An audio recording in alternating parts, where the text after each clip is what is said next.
Assalamualaikum warahmatullahi wabarakatuh. Bagaimana kabar kalian semuanya? Mudah-mudahan tetap sehat walafiat dan tetap semangat untuk belajar. Baik anak sekalian, kembali lagi dengan saya Ustadz Farid. Baik anak sekalian, hari ini kita akan belajar tentang materi persatuan dalam perbedaan. Baik, sekarang langsung saja kita simak video berikut ini. Negara kita, Negara Kesatuan Republik Indonesia, merupakan sebuah negara yang beragam. Hal tersebut merupakan anugerah Tuhan Yang Maha Kuasa menciptakan alam semesta dengan segala keunikannya tersendiri. Ya, beragam itu unik.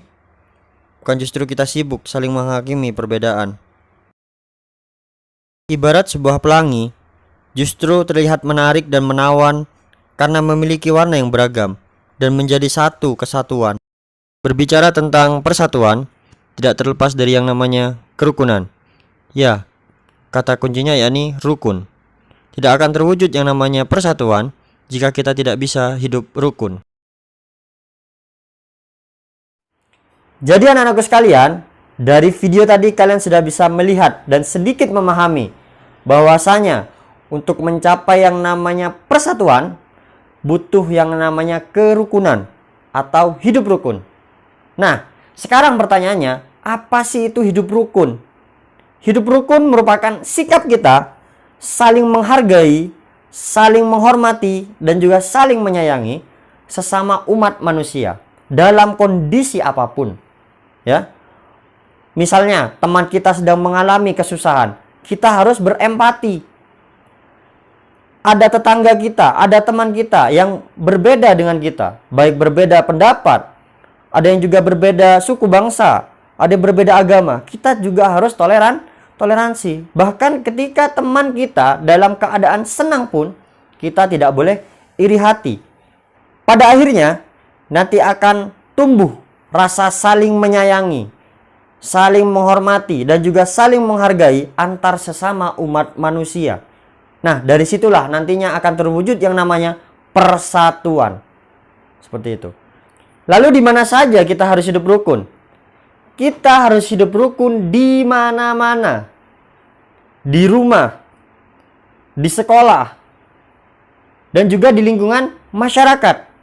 Kalau di rumah kita harus hidup rukun dengan ayah bunda kita, atau kalau ada di rumah kakek nenek kita, dengan adik kita, dengan kakak kita.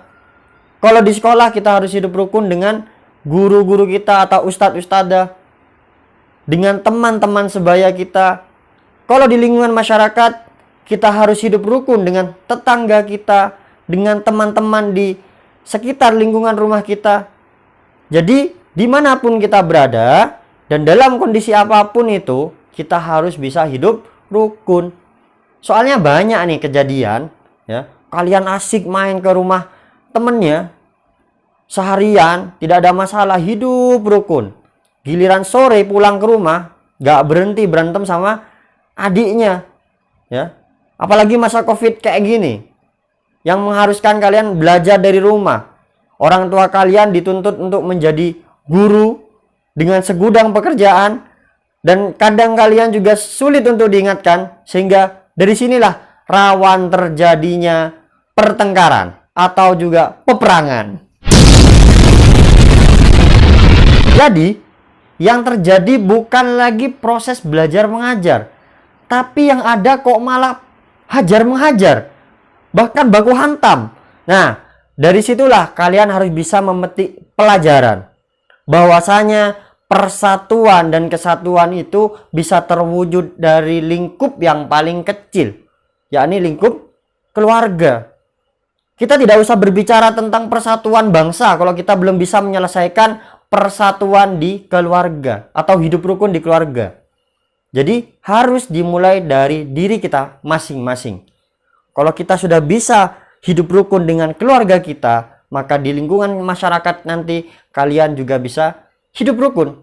Sehingga pada akhirnya akan terwujud persatuan nasional. Baik anak-anakku sekalian, sekarang coba kalian ambil buku tematik kalian.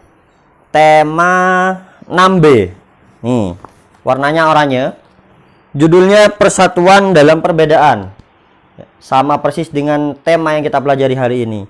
Lalu kemudian kalian buka buku kalian itu halaman 17. Kelihatan ya. Nih.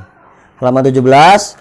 Di sini ada 3 tabel tentang manfaat hidup rukun di rumah, di sekolah, dan di lingkungan masyarakat. Nah, tugas kalian hari ini, coba kalian sebutkan di masing-masing tabel ini tentang manfaat hidup rukun.